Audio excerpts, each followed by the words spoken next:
მოგესალმებით. ზამთარი ჩემი საყვარელი სეზონია. მიუხედავად იმისა, რომ ტყეში ძალიან ცივა ამ დროს, მაინც ძალიან მიყვარს. სუფთა ჰაერი, თოვლი, ქათქათა მინდვრები, შობა ახალი წელი და ასე შემდეგ. შობა ახალი წელი ჯერ კიდევ შორს არის, თუმცა მანამ ძალიან სახალისო ამბები უნდა მოვიყვეთ ზამთრის შესახებ. ზოგიც დაუჯერებელი, ზოგსაც დაიჯერეთ, მაგრამ ყურადღებით მომისმინეთ იმ ხიარულებთ, რაც თავარია.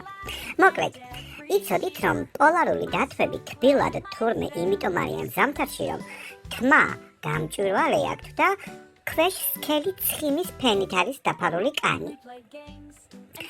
ზამთარში ჰაერი უფრო მშრალი ყოფილა, სწორედ ამიტომ არის ტუჩები და კანი ადვილად რომ მშრებიან. ზამთრის ოლიმპიური თამაშები პირველად 1924 წელს ჩატარდა საფრანგეთში. ზამთარში ზოგ ცხოველს ბეწვი უღიავდება, ან უფრო, რა თქმა უნდა, უფრო ღია ფერი უჩნდება, რომ თოვლში დამალვა გაუადვილდეს.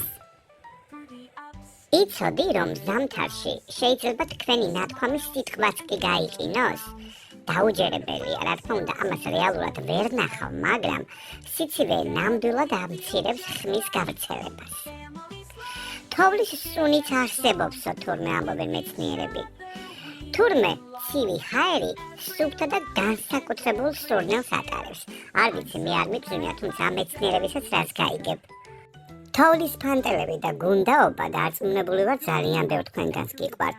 მაშასე, იცოდით, რომ ყველაზე დიდი თოვლის ფანტელი, რაც კი დაფიქსირებულა 38 სანტიმეტრი იყო? თითქმის თქვენს თავებზე უფრო დიდი. პინგვინები ზამთარში ერთად იყრიან თავს და სხეულებით თბებიან, რომ სიცივე ასე გადაიტანონ. იცოდი, რომ ზამთარში ბევრი ცხოველს მთელი ზამთრის პერიოდის ზინავს, ამას ჰიბერნაცია ეწოდება. დაიმახსოვრეთ ჰიბერნაცია. მინდა რომ კომენტარში დამიწეროთ, თუნდაც ერთი ცხოველის სახელი დამიწეროთ, რომელსაც ზინავს მთელი ზამთრის განმავლობაში. ამბობენ, რომ ყველაზე ცივი ადგილი დედამიწაზე არის ანტარქტიდა, სადაც ტემპერატურა -89 გრადუსამდეც კი ეცემა. ზამთარში მზის სხივები სუსტი ყოფილა, ამიტომ დღეები მოკლეა და ღამეები გრძელი. ამბობენ, რომ თოვლის ფანტელი ყოველთვის 6 კუთხაა, მაგრამ ორ ერთნაირ ფანტელს ვერ იპოვი თურმე.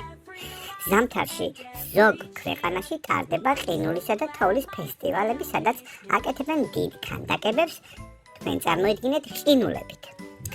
მე ამ ეტაპზე ამ ინფორმაციებით დაგემშვიდობებით და ძალიან მალე საინტერესო ამბებს მოგიყვებით.